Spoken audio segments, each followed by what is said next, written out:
السلام عليكم ورحمة الله وبركاته. بسم الله الرحمن الرحيم. الحمد لله رب العالمين والصلاة والسلام على سيد المرسلين نبينا محمد وعلى آله وصحبه أجمعين ومن تبعهم بإحسان إلى يوم الدين. أما بعد، يقول المؤلف رحمه الله تعالى: باب من سب الدهر فقد أذله، وقول الله تعالى: وقالوا ما هي إلا حياتنا الدنيا نموت ونحيا وما يهلكنا إلا الدهر وما لهم بذلك من علم إنهم إلا يظنون. وفي الصحيح عن أبي هريرة رضي الله عنه عن النبي صلى الله عليه وسلم قال: قال الله تعالى: يؤذيني ابن آدم يسب الدهر وأنا الدهر أقلب الليل والنهار. وفي رواية: لا تسبوا الدهر فإن الله هو الدهر. মহান আল্লাহ সমস্ত প্রশংসা, দরুদ ও সালাম নাজিল হোক প্রিয় নবী মুহাম্মদুর রাসূলুল্লাহ সাল্লাল্লাহু আলাইহি ওয়াসাল্লামের উপর। আল্লাহুম্মা সাল্লি আলাইহি আল্লাহুম্মা বারিক আলাইহি। লেখক বলছেন যে ব্যক্তি জামানাকে গালি দিল, যুগকে, সময়কে, কালকে, মৌসুমকে, সবের মধ্যে শামিল, দাহরের মধ্যে। দাহর মানে যদিও জামানা বা কাল, যুগ, তো জামানাতে যা কিছু ঘটে, কালে যা কিছু হয়ে থাকে তা এতে শামিল।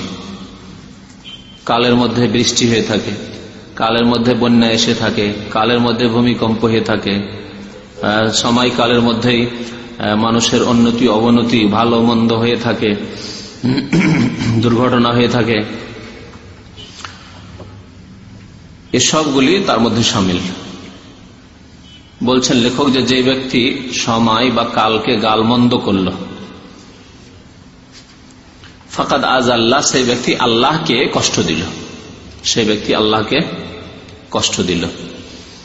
এই জন্য জামানাকে, কালকে, কোন সময়কে, সময় আপনার অনুকূলে হোক বা প্রতিকূলে হোক, মানে আপনার পক্ষে হোক অথবা বিপক্ষে হোক। পক্ষে হওয়া মানে সময়কাল এমন চলছে যে খুব ভালোই, আপনার লস নেই, লাভই লাভ, এটা হচ্ছে অনুকূলে হওয়া। আর প্রতিকূলে হওয়া যে আপনার বিপরীত দিকে, আপনার বৃষ্টির প্রয়োজন নয় বৃষ্টি, বন্যার প্রয়োজন, পানির প্রয়োজন নয় বন্যাতে সব ভেসে গেল। হ্যাঁ, তো এগুলি হচ্ছে আপনার প্রতিকূলে সময়, কাল। এইরকমই হাওয়া বাতাস, কেউ হয়তো বাতাসকে গালি দিল, ঝড়কে গালি দিল, এগুলি হচ্ছে সব এর অন্তর্ভুক্ত। যে ব্যক্তি সময়, কালকে, ঝড়, বাতাস, মেঘ, বৃষ্টি ইত্যাদিকে গালি দিল, সেই ব্যক্তি আল্লাহকে কষ্ট দিল। কারণ এগুলি সব আল্লাহর আদেশে আদিষ্ট, নিজের খেয়াল খুশি আসতে পারে না। বৃষ্টি খেয়াল খুশি আসেনি, বন্যায় খেয়াল খুশি নিজের ইচ্ছা আসতে পারে না, আর আসেও নি। ঝড় বাতাস বা শীত, ঠান্ডা, গরম, অনেক সময় খুব গরম, আর থাকা যায় না, এই গরমে পেরেশান করে দিল। এটা কি গালমন্দ করা নয়? যদিও গাল নাই, কিন্তু আপনাকে খারাপ, তার সম্পর্কে আপনি খারাপ মন্তব্য করলেন, এই গরমে পেরেশান করে দিল, জীবন নিয়ে নিল। এই গরমকে গাল দেওয়া হলো না, এই কথা বলা হলো না, কাকে বলা হলো? আল্লাহকে বলা হলো। ঠান্ডাতে মরে গেলাম, ঠান্ডা যে কখন যাবে, হ্যাঁ, এইরকম ধরনের কথাবার্তা বলা এর অন্তর্ভুক্ত। আর এর চাইতে অতিরিক্ত যেগুলি হবে তা তো তাতে শামিল আছে, আল্লাহকে গালমন্দ করা শামিল।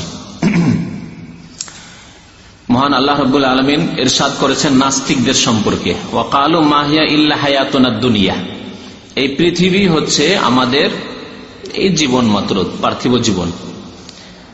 যা কিছু হচ্ছে তা হচ্ছে পার্থিব জীবন, এই হচ্ছে লক্ষ্য উদ্দেশ্য, এই হচ্ছে টার্গেট, যা কিছু করতে হবে এখানেই করতে হবে, ভালো মন্দ যা কিছু আছে এখানেই আছে। এরকম কথা কে বলে? হ্যাঁ, যে ব্যক্তি পরকালে বিশ্বাসী নয়, যে ব্যক্তি পরকালে বিশ্বাসী নয়, যে ব্যক্তি আল্লাহর কুদরতে বিশ্বাসী নয়, আল্লাহর সৃষ্টিতে বিশ্বাসী নয়। আল্লাহ যেমন দুনিয়া সৃষ্টি করেছেন তেমন পরকাল আল্লাহ সৃষ্টি করবেন, পৃথিবী ধ্বংস হবে, আবার মানুষের হিসাব নিকাশ হবে, সেগুলি সব আল্লাহর প্রতি এবং আখিরাতের প্রতি বিশ্বাসের অন্তর্ভুক্ত। আর নাস্তিক যারা, তারা আল্লাহ এবং পরকালে বিশ্বাসী নয়। তারা বলে যে যা কিছু হচ্ছে তা হচ্ছে হায়াতুনাদ দুনিয়া, এই পার্থিব জীবন। সেই জন্য পার্থিব জীবনে তারা সমস্ত রকমের উন্নতির জন্য যত রাস্তা হতে পারে, ভালো হোক মন্দ হোক, বৈধ হোক অবৈধ হোক, বেমানি হোক ইমানি হোক, যেমনই হোক না কেন, যে কোনো জুলমের হোক, অত্যাচার হোক, খুন করা হোক, সমস্ত রাস্তা তারা অবলম্বন করতে পারে। এর স্পষ্ট প্রমাণ হচ্ছে কার্ল মার্কসের পরে লেনিন, স্টালিন, এই জালেমরা মানুষকে খুন করেছে শুধু তাদের কমিউনিজম প্রতিষ্ঠা করার জন্য। শিশুকে পর্যন্ত খুন করেছে। শিশুদেরকে জিজ্ঞাসা করতে, তোমাদের কে খেতে দেয়? মুসলিম শিশুদেরকে। Soviet union, Russia, Azerbaijan, Uzbekistan, Tajikistan, এইসব মুসলিম রিয়াসত, মুসলিম স্টেটগুলিতে জুলম, অত্যাচার, খুন যা করেছে ইতিহাসে বেনজির জুলম ইতিহাসে। কি জন্য? শুধু তাদের কমিউনিজম, নাস্তিকতা প্রতিষ্ঠা করার জন্য, পার্থিব উদ্দেশ্যের জন্য, যে কমিউনিস্ট স্টেট তৈরি করব সারা পৃথিবীতে, কমিউনিজমকে প্রতিষ্ঠা করব, নাস্তিকতাকে প্রতিষ্ঠা করব সারা পৃথিবীতে। আলহামদুলিল্লাহ তারা এই ক্ষেত্রে নাকাম হয়েছে, কামিয়াব হতে পারেনি। আল্লাহর আযাব 70 বছরের মধ্যে এসেছে কমিউনিজম পৃথিবী থেকে মুছে যাওয়ার মতো। যদিও কিছু ছিন্ন ভিন্ন হয়ে এই ভ্রান্ত মতবাদে বিশ্বাসী হয়ে রয়েছে, কিন্তু তাদের কোন রকমের শক্তি আর পৃথিবীতে নেই। 70 বছরের মধ্যে অকেজো প্রমাণিত হয়ে গেছে এই মানব রচিত কুফরি, এবং কুফরির শেষ, একবারে শীর্ষস্থানীয় কুফরি বলা যেতে পারে এই নাস্তিকতা। যারা বলে যে আল্লাহ সৃষ্টিকর্তা নয়, আল্লাহকে মানুষ সৃষ্টি করেছে। আল্লাহ সৃষ্টিকর্তা নয়, আল্লাহকে মানুষে সৃষ্টি করেছে। মানে কি? মানে আল্লাহ নেই, মানুষে ধরে নিয়েছে যে আল্লাহ আছে, মানুষের সৃষ্টি করা। লা ইলাহা ইল্লাল্লাহ, যাদের কলমা হলো লা ইলাহা ইল্লাল মাদ্দা, ইল্লাল্লাহ ইল্লাল মাদ্দা, আল্লাহ নেই, বাস পয়সা, টাকা, পেট, বাস। মাহিয়া ইল্লা হায়াতুনাদ দুনিয়া। আরবদের মধ্যে নবী করিম সাল্লাল্লাহু আলাইহি ওয়াসাল্লামের জামানায়, জাহিলি যুগে নাস্তিক তেমন ছিল না, তবে 1, 2 জন 3 জন হয়তো হাতে গোনা ছিল। এই জন্য তাদের কথা কোরআনে বেশি আলোচনা করা হয়নি। যত বেশি মুশরিকদের কথা আলোচনা করা হয়েছে, যত বেশি মুনাফিকদের কথা বলা হয়েছে, যত বেশি কাফের পত্তলিকদের কথা বলা হয়েছে, খুব বেশি, তাই না? ইহুদিদের কথা বলা হয়েছে, নাসারা খ্রিস্টানদের কথা বলা হয়েছে। কোরআন এইসব বিষয়বস্তু আছে কিনা? খ্রিস্টানদের কথা আছে, ইহুদিদের কথা আছে, তাদের যেসব দোষ, তাদের কুফরি, তাদের শিরক, সেসবের কথা আছে। পত্তলিক মুশরিকদের কথা আছে, কুল ইয়া আইয়ুহাল কাফিরুন, মুশরিকদের কথা আছে। কিন্তু নাস্তিকদের কথা শুধুমাত্র এই একটি আয়াত আছে, কারণ নাস্তিক তেমন ছিল না আরব সমাজে তখন। নাস্তিকতা পরে জন্মেছে ব্যাপক হারে, আলহামদুলিল্লাহ তাও নাকাম হয়েছে। যদিও শিরক, কুফরি আর নাস্তিকতা সবগুলি প্রায় কাজ সমান, সবগুলির শেষ পরিণাম চিরকাল জাহান্নাম। দুনিয়ায় আল্লাহর গজব এবং আখিরাতে চিরকাল জাহান্নাম, এতে কোনো সন্দেহ নেই। এমন নয় যে নাস্তিক চিরকাল জাহান্নামে থাকবে আর মুশরিক কোনদিন জাহান্নাম থেকে বের হবে, বা মুনাফিক কোনদিন জাহান্নাম থেকে বের হবে না, ইহুদি নাসারা কোনদিন জাহান্নাম থেকে বের হবে, কখনো না। শেষ পরিণাম সবার সমান। কিন্তু জাহান্নামেও শাস্তির বিভিন্ন স্তর রয়েছে, যেমন জানা আছে আপনাদের।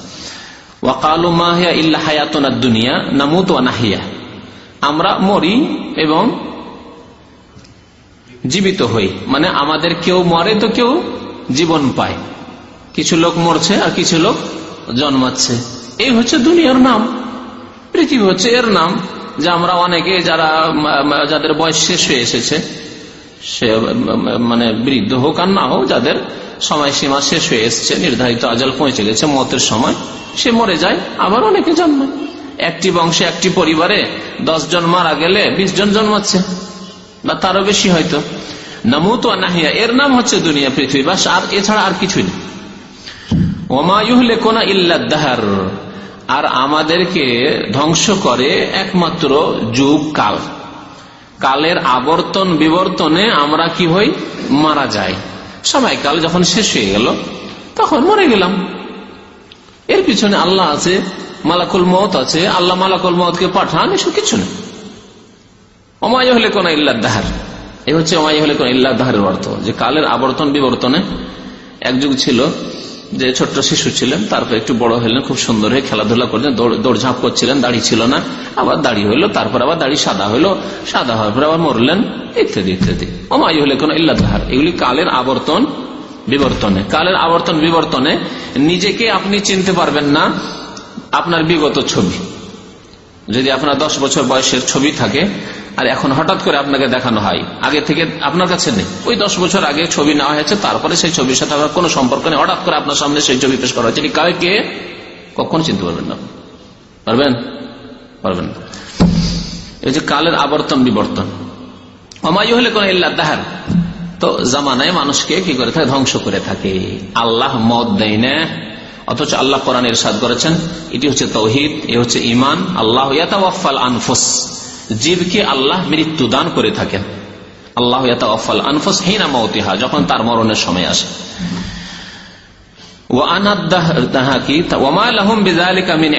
আল্লাহ বলছেন এ সম্পর্কে তাদের কোনো সম্যক জ্ঞান নেই।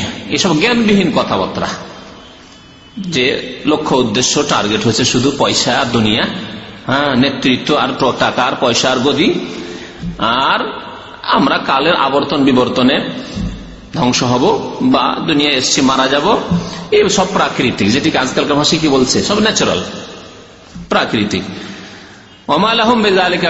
আল্লাহ রাব্বুল আলামিন তাদের এই বাতিল মতবাদের খণ্ডন করে বলছেন এ সম্পর্কে তাদের কোনো জ্ঞান নেই, যে কিভাবে পৃথিবীতে সৃষ্টি জন্মাচ্ছে, মখলুক আসছে, আবার কিভাবে যাচ্ছে, মত কেমন করে হলো, মালাকুল মত এমন করে আসলো আর কেমন করে তার রূহ কবজ করলো, এই সম্পর্কে তাদের কোনো জ্ঞান নেই। ওমা লাহুম বিযালিকা মিন ইলম। আর এই সম্পর্কে জ্ঞানের উৎস হচ্ছে ওহী, ওহী ছাড়া কোনো উৎস নেই। কোন সায়েন্স, বিজ্ঞান, মানুষের প্রযুক্তি, টেকনোলজি, যান্ত্রিক সভ্যতা প্র্যাকটিক্যালি প্রমাণ করতে পারবে না যে এই লোকটি কেমন করে মারা গেল। দুনিয়ার পরে আখিরাত, এসব প্র্যাকটিক্যালে টেকনোলজি দিয়ে প্রমাণ করার জিনিস নাই। এগুলি হচ্ছে ইলম। কোন ইলম? ইলমুল ওয়াহী, এর নাম হচ্ছে ওয়াহির ইলম। যে ওয়াহির ইলম আল্লাহর পক্ষ থেকে সমস্ত আম্বিয়া এবং রসুলদের মাধ্যমে এসেছে, এবং এই জন্য সমস্ত আম্বিয়া রসুলদের কথা এক, ভাষা এক। তাওহীদের ক্ষেত্রে, আখিরাতের ক্ষেত্রে, মানুষের মওতের ক্ষেত্রে কোনো পার্থক্য নেই। আছে কি? যে তাওহীদের কথা আদম আলাইহিস সালাম, নূহ আলাইহিস সালাম, ইব্রাহিম, মূসা, ঈসা শিখিয়েছেন, সেই তাওহীদের কথাই প্রিয় নবী মুহাম্মদ সাল্লাল্লাহু আলাইহি ওয়াসাল্লাম শিখিয়েছেন। যে আখিরাতের কথা এইসব আম্বিয়া কিরামরা বলেছেন, শেষ নবী মুহাম্মদ রাসূলুল্লাহ সেই আখিরাত, পরকাল, মওতের অবস্থার কথা বলেছেন। এই হচ্ছে ওয়াহির ইলম। ওমা লাহুম বিযালিকা মিন ইলম, কারণ এই ইলমের ধারে কাছে তারা আসেনি, ওয়াহির ইলম শেখার জন্য আসেনি, সেই জন্য নাস্তিকতায় নিমজ্জিত হয়েছে। ওয়াহির ইলম চর্চাই করেনি, যার কারণে তারা কাফের হয়েছে। আজকে মুসলিম সমাজে যেসব নাস্তিক দেখা যায়, যেসব বিধর্মী দেখা যায়, এক ওয়াক্ত নামাজ পড়ে না, আল্লাহ পরকাল বলে তাদের কোনো পরোয়া নেই, তাদের সম্পর্কে এই আয়াত বলে দেন, ওমা লাহুম বিযালিকা মিন ইলম, তাদের ওয়াহী সম্পর্কে কোনো জ্ঞান নেই। আল্লাহর ঐশী বাণী সম্পর্কে, আল্লাহ রাব্বুল আলামিনের পক্ষ থেকে দুনিয়া এবং আখিরাত সম্পর্কে যে জ্ঞান দেওয়া হয়েছে আম্বিয়াদের মাধ্যমে, রাসূলদের মাধ্যমে, তার সম্পর্কে তাদের কোনো জ্ঞান নেই। জ্ঞান না থাকার কারণে, কোরআনের জ্ঞান না থাকার কারণে, রিসালাতের জ্ঞান না থাকার কারণে, হাদিসের জ্ঞান না থাকার কারণে এই অবস্থা তাদের।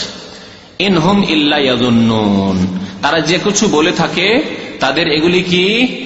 ধারণা মাত্র। ইনহুম ইল্লা ইয়াযুন্নুন, শুধু তারা কি করে থাকে? ধারণা করে থাকে, ধারণা ভিত্তিক কথা, কল্পনা করে থাকে, কাল্পনিক কথাবার্তা, অনুমান ভিত্তিক, জান বলা হয় অনুমান ভিত্তিক কথাবার্তা, ধারণা মাত্র। ইয়াকিনের কথা হচ্ছে গায়বের কথা, অদৃশ্যের কথা, আর গায়বের কথা জানার উপায় হচ্ছে ইলমুল ওয়াহী, ওয়াহী। তাদের কাছে ওয়াহির কোন ইলম, ওমা লাহুম বিযালিকা মিন ইলম, ইনহুম ইল্লা ইয়াযুন্নুন, শুধু তারা ধারণা করে থাকে, কল্পনা করে থাকে, অনুমান করে থাকে, আর খেয়াল খুশি কথা বলে থাকে তারা। সূরা জাসিয়ার আয়াত নম্বর 24। সহিহ বুখারীতে রয়েছে আবু হুরায়রা রাদিয়াল্লাহু তাআলা আনহু থেকে বর্ণিত, আন নবী সাল্লাল্লাহু আলাইহি ওয়াসাল্লাম قال, নবী করিম সাল্লাল্লাহু আলাইহি ওয়াসাল্লাম বলেছেন, قال আল্লাহ তাআলা, মহান আল্লাহ ইরশাদ করেছেন। হাদিসে যদি নবী সাল্লাল্লাহু আলাইহি ওয়াসাল্লাম বলেন যে আল্লাহ বলেছেন, তাহলে ওই হাদিসের নাম কি? হাদিসে কুদসি। হাদিসে যদি বলে থাকেন, নবী সাল্লাল্লাহু আলাইহি ওয়াসাল্লাম বলছেন যে আল্লাহ বলেছেন, আর কথাটি হাদিস আছে, কোরআনে নেই, তাহলে হাদিসে কুদসি। আর যদি কোরআনে থাকে তাহলে আয়াতে কোরআনী আয়াত। মহান আল্লাহ কি বলেছেন? ইউযিনি ইবনু আদম, ইউযিনি ইবনু আদম, আদম সন্তান আমাকে কষ্ট দিয়ে থাকে, আদম সন্তান আমাকে কষ্ট দিয়ে থাকে। মানে অনেক আদম সন্তান, সবাই কষ্ট দেয় না, তবে যারা এই চরিত্রের, কারা তারা? ইয়াসুবুদ্দাহরা, যারা জামানাকে, যুগকে, সময়কে, কালকে গালিগালাজ করে থাকে। ওয়া আনাদ-দাহরু, অথচ আমি হচ্ছি জামানা, শাব্দিক অর্থ এটি, কিন্তু আসলে ভাষ্যকারগণ বলেছেন যে আমি জামানার পরিবর্তনকারী। ওয়া আনা মুকাল্লিবুদ-দাহর, ওয়া আনা দাহর মানে ওয়া আনা মুকাল্লিবুদ-দাহর। আর আরবি ভাষায় এইরকম সংক্ষিপ্ত বাক্য অনেক সময় ব্যবহার হয়। আমরা নিজের ভাষায় অনেক সময় সংক্ষিপ্ত করি, অনেক কথাকে সংক্ষিপ্ত করি না। ওয়া আনা দাহর মানে ওয়া আনা মুকাল্লিবুদ-দাহর। এর প্রমাণ হচ্ছে তারপরের অংশটুকু হাদিসে, ওয়াকাল্লিবুল লাইলা ওয়ান নাহার, আমি আল্লাহ রাত এবং দিনকে পরিবর্তন করে থাকি, রাত এবং দিনকে পরিবর্তন করে থাকি। আল্লাহ বলেন ইউলিজুল লাইলা ফিন নাহার ওয়া ইউলিজুন নাহারা ফিল লাইল, আল্লাহ রাতকে দিনে প্রবিষ্ট করে থাকেন, দিনের মধ্যে ঢুকিয়ে দেন, মানে রাত শেষ হলো দিন চলে আসলো, দিনকে আবার রাত্রে ঢুকিয়ে দেন, মানে দিন শেষ হয়ে গেল তখন রাতের অন্ধকার চলে আসলো। আলো ছিল, আলো শেষ হয়ে অন্ধকার গিয়ে আলোকে গ্রাস করে ফেললো, শেষ হয়ে গেল আলো। আবার সকালবেলা এমন আলো হলো যে অন্ধকারকে তাড়িয়ে দিল, অন্ধকারকে বিতাড়িত করে সারা বিশ্বকে আলোকিত করে দিল, যতদূর পর্যন্ত আমরা আলো দেখছি। বিশ্বের বিশাল এলাকা আলোকিত হয়ে আছে বর্তমানে এখন, যেমন এই সময়, কিন্তু অনেক এলাকায় এখনো অন্ধকার, আলো অন্ধকারকে বিতাড়িত করতে পারেনি, রাত হয়ে আছে।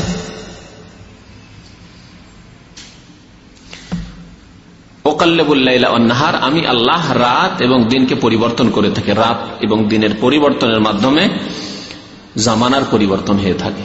রাত দিন পরিবর্তন হইতে হইতে দেখেন আজকে শুক্রবার, এই শনিবার, রবি, সোম, মঙ্গল, আবার শুক্রবার চলে আসবে, সপ্তাহ শেষ হলো। এই করতে করতে কয়েক সপ্তাহ যখন শেষ হলো, 4 সপ্তাহ প্রায় শেষ হলো, এক মাস শেষ হয়ে গেল, কয়েক মাস শেষ হলো তখন বছর শেষ হয়ে গেল, হ্যাঁ কয়েক বছর শেষ হলো, হ্যাঁ তার বছরের মধ্যে আবার আরো বলার দরকার ছিল, বছরের মধ্যে আবার যখন 4-5 মাস শেষ হলো তখন আবার শীতকাল চলে আসলো, হ্যাঁ গ্রীষ্মকালের পরে আবার যখন শীতকাল শেষ হলো তখন গ্রীষ্মকাল চলে আসলো, এইভাবে আর কি। তো আল্লাহ রাব্বুল আলামিন সব পরিবর্তন করে থাকেন।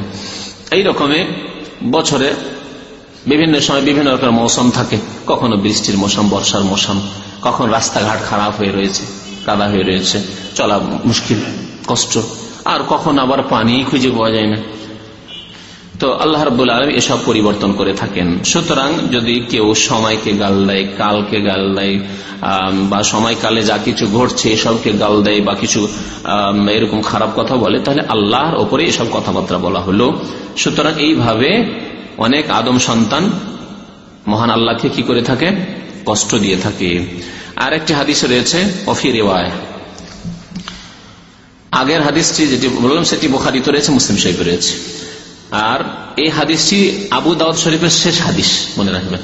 আবু দাউদের শেষ হাদিস হচ্ছে জামানা সম্পর্কে হাদিসটি, ইউজিনি ইবনু আদম ইয়াসুবুদ-দাহরা ওয়া আনা আদ-দাহর উকাল্লিবুল লাইলা ওয়ান নাহার। ওয়াফি রিওয়ায়া, আরেকটি রিওয়ায়াতে রয়েছে মুসলিম শরীফে, লা তাসুবুদ-দাহর, তোমরা জামানাকে, কালকে, সময়কে গালি দেবে না, খারাপ ভাষা বলবে না। ফাইনাল্লাহু আদ-দাহর, কারণ আল্লাহ রাব্বুল আলামিন হচ্ছে জামানার পরিবর্তনকারী। হুয়া আদ-দাহর মানে হুয়া মুকাল্লিবুদ-দাহর। যে কথাটা বলছিলাম যে আল্লাহ সম্পর্কে নবী জানেন কি বললেন, আল্লাহর কথা এটি, ওয়া আনা আদ-দাহর, আমি আল্লাহ, দাহর মানে মুকাল্লিবুদ-দাহর। এর প্রমাণ হচ্ছে তারপরের অংশটুকু, ওকাল্লিবু শব্দটি এসেছে, ওকাল্লিবুল লাইলা ওয়ান নাহার। তো ওকাল্লিবু থেকে এখানে নেওয়া হবে ওয়া আনা আদ-দাহর মানে ওয়া আনা মুকাল্লিবুদ-দাহর, আমি যুগের পরিবর্তনকারী। তো এই হাদিস দ্বারা জানা গেল যে জামানাকে গাল দিতে বা হাওয়া বাতাস, জামানাতে যা কিছু ঘটে থাকে এক কথায় সেসবকে গাল দেওয়া নিষেধ। একজন নামাজি ছিল, আমি ছোট্টকালে, তখন আমার বাল্য জীবনে দেখেছিলাম, আমাদের সে মুন্সি বলে, মুন্সি বুঝেন কাকে মুন্সি বলে? হ্যাঁ, আধা মৌলবি, হ্যাঁ, বা মোল্লা বলে। আধা মৌলবি মানে মৌলবি হইতে পারেনি, ফার্সি টার্সি কিছু জানতো, বিশেষ করে আমাদের দেশে কোরআন ফেকা এইসব কিছু 2-4টা পড়েছে। আর হানাফি ভাইদের মধ্যে বেহেশতি জিওয়ার যারা পড়ে নিয়েছে, মানে কোরআন টোরআন পড়ে বেহেশতি জিওয়ার পড়ে নিয়েছে। আর আমাদের দেশে আহলে হাদিস ভাইদের মধ্যে কোরআন টোরআন পড়ে ফেকা মুহাম্মদী থেকে দাও, সেগুলো পড়ে নিত। উর্দু একটু জানে, বা খুতবা পড়তে পারে, দেখে দেখে খুতবা পড়তে পারে, এরা মুন্সি বা মোল্লা। তো এই মুন্সি মোল্লা, নিম মোল্লা খাতরায় ইমান, নিম হাকিম খাতরায় জান, উর্দুতে একটি কথা আছে। নিম মোল্লা খাতরা ইমান আর নিম হাকিম খাতরা জান। হাকিম মানে ডাক্তার। আগের যুগে জড়িবটি গাছ গাছড়া ডাক্তারি হতো, তো গাছ গাছড়া যারা ডাক্তারি করে বা ফল ফ্রুট থেকে যারা ওষুধ তৈরি করে ওদেরকে হাকিম বলে। তা আগের যুগে তো আর এই অ্যালোপ্যাথিক ওষুধ ছিল না, কেমিক্যাল এইসব ওষুধ ছিল না, তখন ওই হাকিমে ওষুধই চলতো। সেজন্য ওই যুগের এটি হচ্ছে প্রবাদ কি, নিম হাকিম খাতরায় যান। যদি ডাক্তার থাকে কিন্তু কি ডাক্তার, আধা ডাক্তার, কি বলে, হাতুড়ে ডাক্তার। ঠিক বলেছেন, হাতুড়ে ডাক্তার যদি হয় তাহলে খাতরায় যান, জীবনের জন্য বিপদ। খাতরা দিয়ে দিল, আপনার মাথায় খুব ব্যথা বেশি, ডোজটা বেশি নেবেন, দিল এতটা ডোজে করে দিয়ে সাথে সাথে কত লোক যে গাছ খেয়ে আগের যুগে মারা গেছে, গাছ খেয়ে অনেকেই মারা গেছে আগের যুগে। ওই যে নিম হাকিম খাতরায় যান, গাছ গাছরা ডাক্তারি করতো আর দিয়ে দিল ডোজ, ওভার ডোজ দিয়ে দিল। আর নিম মোল্লা খাতরা ইমান, এ মুন্সি মোল্লা যেগুলো নিম মানে আধা মৌলবি, পুরা মৌলবি হইতে পারেনি, পুরা আলেম হইতে পারেনি, কিন্তু লোকজন আজকাল তো এখানে দাড়ি দেখলেই হুজুর, তাই না? তো দাড়ি দেখলেই হুজুর মনে করে লোকজন।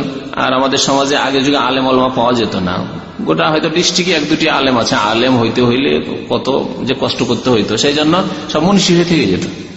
একটু পড়লে কোরআন পড়লে একটু উর্দু ফার্সি শিখলো।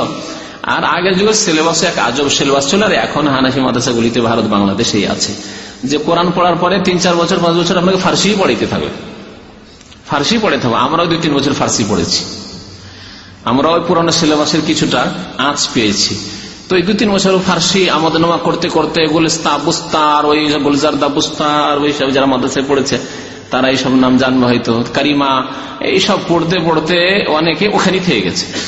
আরে বাবা, এখন তো বুখারী মুসলিম ওইসব তো দূরের কথা, তারপরে ফিকহ তো দূরের কথা, আরবি তো দূরের কথা, এখন কোরআন পড়ার পরে ফার্সিতেই ডুবে থেকে গেল। তো যে ফার্সি থেকেই কখন উঠবো, তারপরে আরবি গ্রামার আবার বুঝবো, তাও আবার আরবি গ্রামার ফার্সি মিডিয়াম, মিজান মুন সাহেব পাঞ্জেগাঞ্জ নবীর, ও আবার ফার্সি মিডিয়াম, জানেন না এগুলো ফার্সি কিতাব। কিন্তু আর ফার্সি পড়তে পড়তে যখন থেকে গেলাম, কখন আরবি পড়বো আর কখন আরবি গ্রামার জানবো, তারপরে আবার ফিকহ হাদিস তাফসীর, ও তো অনেক দূরের ব্যাপার, জালিকা জন ভাই অনেক দূরের ব্যাপার। তখন মধ্যখানে স্টপ করে দিল। আর একটা মধ্যখানে স্টপ করা, আমাদের দেশের ভাইরা, মুসলিম ভাইরা কোরআন পড়তে পারে না বেশিরভাগ লোক। ওর পিছনে একটা কারণ হচ্ছে বিদাতি নিয়ত, নাওয়াইতো পড়া। মাদ্রাসায় গিয়েছে, প্রথম কায়দার আক্ষরিক জ্ঞান এসছে, কোন রকম আলিফ যাওয়ার আ, বা যাওয়ার বা, তা যাওয়ার তা, আলিফ যাওয়ার আ, নুজান্না আ না, বাজার বা নুজান্না বা না, বা অপেশ নুজান্না বু না, তু না, তিনা, সিনা, এসব শিখতে শিখতে বলছে তোমাকে নিয়ত মুখস্থ করতে হবে। কিসের নিয়ত হচ্ছে? নামাজের নিয়ত। তুমি নামাজ পড়বে তো আগে নামাজ পড়তে হতে নামাজের নিয়ত মুখস্থ করতে হবে। নামাজের নিয়ত আর বাংলা ভাষী, আর দিল নিয়ত আরবি ভাষায়, তাও এক নিয়ত নয়, মানে অটোমেটিক কোন নিয়ত নেই। হ্যাঁ, অটোমেটিকের বিপরীত কি? হ্যাঁ, কি বলে ওটাকে? ম্যানুয়াল নাকি? ম্যানুয়াল। একবার অটোমেটিক হলে তো একবার দিয়ে দিলে চলতে থাকে না, ওই রকম নিয়ত নাই। জোহরের আবার ম্যানুয়াল করো, আসরে আলাদা করো, আবার জোহরের সুন্নতের আলাদা করো, নফলের আলাদা করো, মাগরিবের আলাদা করো, বেতরের আলাদা করো, জানাজার আলাদা করো। সুবহানাল্লাহ সুবহানাল্লাহ, পেরেশান হয়ে গেল। এই নিয়ত নাওয়াইতু আন উসাল্লিল্লাহি তাআলা আরবা সালাতিন সালাতাজ যুহরি ফরিদাতান লিল্লাহি তাআলা, কোন জায়গায় নাফিলাতান লিল্লাহ, কোন জায়গায় সুন্নাতার রাতিবা লাগাইতে, কোন জায়গায় সুন্নাতান গায়রা মুআক্কাদা লাগাইতে হবে। হ্যাঁ, বাংলা ভাষী কেমন করে পার্থক্য করবে রে বাবা, যে এখানে ফরিজা লাগাবো না, সুন্নাতান মুআক্কাদা লাগাবো না, সুন্নাতান গায়র মুআক্কাদা লাগাবো না, নাফিলাতান লিল্লাহ লাগাবো না, ফারজাল কিফায়া লাগাবো, জানাজা হলে ফারজাল কিফায়া লাগাইতে হবে। এই পেরেশানিতে পেরেশান হয়ে গিয়ে আর কোরআনে যাবে কোথায়? ও আমপাড়া পর্যন্ত পৌঁছিতে পারবো না, থেকে গেল। তো এরা আবার নিম্মোল্লাও না, নিম্মোল্লার নিম, ওর নিচে নিম হয়ে থেকে গেল। এই অবস্থা, এই হলো অবস্থা আমাদের দেশের মুসলিম ভাইদের অবস্থা। বড় আফসোসের সাথে বলতে হচ্ছে। তো এই সম্পর্কে ভালো পরিকল্পনা, ভালো গাইড না থাকার কারণে এই বিদাত শিখাতে শিখাতে, অথচ নিয়ত পড়া না ফরজ, না সুন্নত, না মুস্তাহাব, না জায়েজ, কোনটাই নাই। হ্যাঁ, ফরজও নাই, অজেব নাই, সুন্নত নাই, মুস্তাহাব নাই, জায়েজও নাই, তাহলে তার নিচে কি? জি, পড়া। আবার ভুল বুঝবেন না, নিয়ত কি বলেছি? পড়া। আবার এখান থেকে অনেকে নতুন ভাই যারা এসছে, আরে রাসূল আলাইহিস সাল্লাম নিয়ত করাই বিদাত। বললাম পড়া, আর ও গিয়ে বলবে কি করা। না, পড়ার পরে পার্থক্য আছে। নিয়ত করার হুকুম কি? ফরজ। শিখে রাখা, নিয়ত করা কি ফরজ, নামাজের শর্ত একটি, আর শর্ত মানে ফরজ। পূর্ব শর্ত। আপনি নিয়ত করবেন, তারপরে নামাজ প্রবেশ করবেন। নিয়ত কি দিয়ে করতে হবে? এইখান থেকে। হ্যাঁ, তার নিয়ত করা ফরজ আর নিয়ত পড়া বুঝতে পেরেছেন? তাহলে আর আমার কথাকে বিকৃত করবে না, কারণ অনেকে গিয়ে আবার তিলকে তাল করে বিকৃত করে। অন্তর থেকে নিয়ত করতে হবে। অন্তর থেকে নিয়ত অটোমেটিক হচ্ছে। আপনি এখানে কি জন্য এসছেন? এই জন্য এসছেন, ওইটি হচ্ছে নিয়ত। এই যে জন্য এসছেন ওটি হচ্ছে নিয়ত। ইসলামিক সেন্টারে কি জন্য এসছেন? দিন শিখার জন্য, এটি হচ্ছে নিয়ত আপনার। জুমা মসজিদে গিয়েছিলেন কি জন্য? নামাজ পড়ার জন্য, এর নাম নিয়ত। যখন দাঁড়িয়ে গেলেন, একামত হয়ে গেল, দাঁড়িয়ে গেলেন, বসেছিলেন, দাঁড়ালেন কেন? ফরজ, জুমার ফরজ নামাজ পড়ার জন্য, এটি নিয়ত। কিন্তু বলতে হয় নামাই তো আবার জুমার দিন আবার চেঞ্জ করতে হবে, আর এক চেঞ্জ, গিয়ার চেঞ্জ করতে হবে। যে 6 দিন জোহর পড়ে এসছো, জোহর আল্লাহ তাআলা সালাতুল জোহর বলেছে, আজকে সালাতুল জুমা বলতে হবে, সালাতুল জুমা বলতে হবে। মুশকিল। আবার ইমাম না মুক্তাদি, ওটা আবার গিয়ার চেঞ্জ করতে হবে। এক মুসিবত। আনা ইমামুন বলবেন না ইক্তাদাই তো বিহাজাল ইমাম বলবেন, মুশকিল। এতেই পেরেশান আমাদের দেশের মানুষ, যার ফলে অধিকাংশ মানুষই কোরআন শিখতে পারেনি। মসজিদে এসে বসে থাকে, ভাইয়ের এখানে সৌদি আরবে এসে মসজিদে বসে থাকে, এখানে তো আমাদের অনেক আগে চলে আসে অনেক লোকেরা, তো এখানে এসে বসে থাকে আর কোরআন পড়তে জানে না বেচারা। তখন এদিকে তাকায় ওইদিকে তাকায়, অনেক লোক কোরআন পড়ছে, মনে মনে আফসোস হয় যে বাবা কোরআন শিখায়নি, মসজিদে গিয়েছিলাম, গিয়েছিলাম মোল্লার কাছে, কিন্তু কিছুই মুন্সির কাছে কিছুই শিখতে পারিনি, ওই নিয়ত পড়তে পড়তে থেকে গেছি, এই অবস্থা। তো কি বলছিলাম? হ্যাঁ, এক মুন্সি ছিল, আল্লাহু আকবার, মুন্সি। সেই মুন্সি যেদিন ধান মেড়ে শুকাইতে দিয়েছে, ধান শুকাইতে দেওয়া আছে, খোলান নেই, আমরা খোলান বলি, কি বলা যায় না, হ্যাঁ, তো ধান শুকাইতে দিয়েছে। ছোট্টকালে, আমার বয়স তখন 10-এরও কম, দেখতাম যে মেঘ বৃষ্টি যদি শুরু হয়ে গেল, তখন ওই মুন্সি হাতে ওই নিয়ে, কি বলে এগুলোকে, কেচে বলে আমাদের দেশে, কেচারা কি বলে, যেগুলো দিয়ে ধান কাটে, হ্যাঁ, কাঁচি বলেন, তো ওইটা নিয়ে তাড়া করতো আকাশে মেঘের দিকে, দৌড় দিয়ে যেত যে মেঘকে কেটে ফেলে দিবে, মেঘকে কেটে ফেলে দিবে, রাখবে না। আর গাল দিত, এত খারাপ খারাপ করে গাল দিত। চোখ নেই তো চোখ নেই, আমি ধান শুকাইতে দিয়েছি, ধানগুলো ভিজে গেল আমার। হ্যাঁ, আল্লাহু আকবার। ইউজিনি ইবনে আদম, আদম সন্তান আমাকে কষ্ট দিয়ে থাকে। ইয়াসুবুদ্দাহরা, সময়কে, কালকে, হাওয়া বাতাসকে, আবহাওয়াকে গালি দিয়ে থাকে। ও আনা দাহরু, আমি জামানা পরিবর্তন করে থাকি। ও কাল্লিবুল লাইল ওয়ান নাহার, রাত দিন আর মৌসুম সব আমি পরিবর্তন করে থাকি। আল্লাহু আকবার।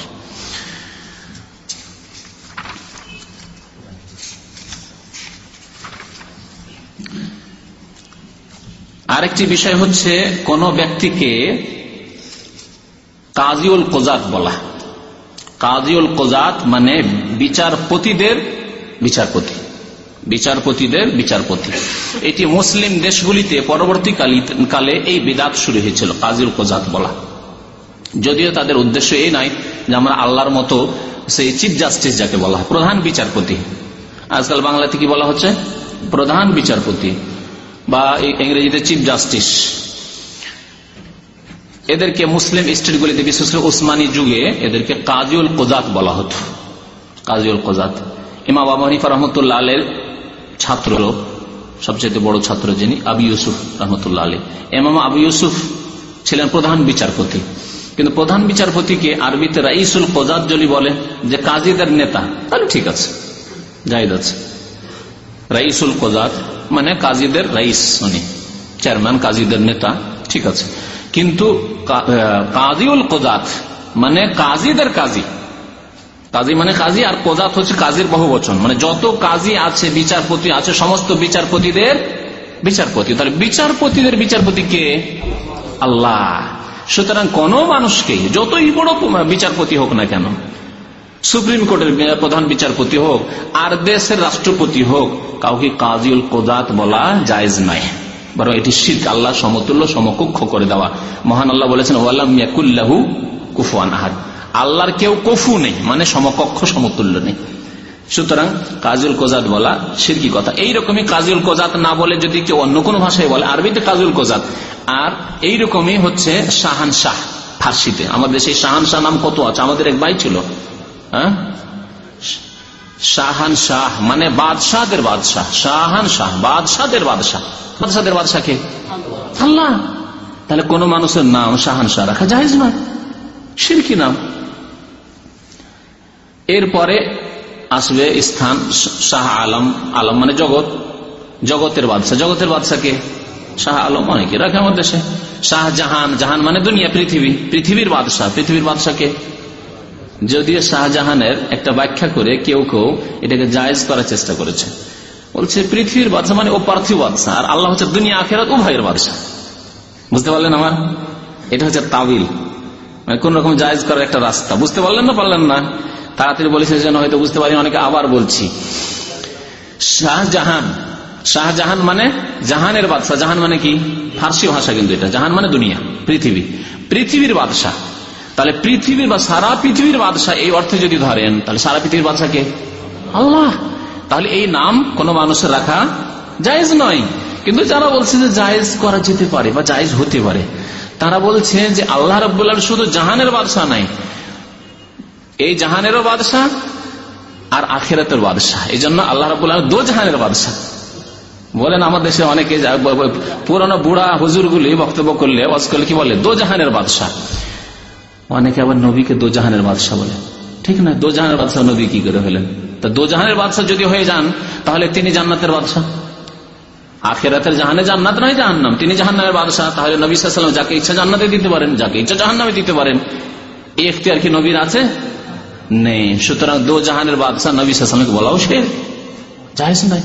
দো জাহানের বাদশাহ আল্লাহ রাব্বুল আলামিন। এগুলি বুঝার প্রয়োজন আছে, কারণ এইসব রোগ ঢুকে আছে আমাদের দেশে। বললাম বক্তাদের এই কথাটি, নবীকে বলে দো জাহানের বাদশাহ, আকায়ে নামদার, তাজদারে মদিনা, মুহাম্মদুর রাসূলুল্লাহ সাল্লাল্লাহু আলাইহি ওয়াসাল্লাম। বলে না এরকম বক্তব্য কে? জি।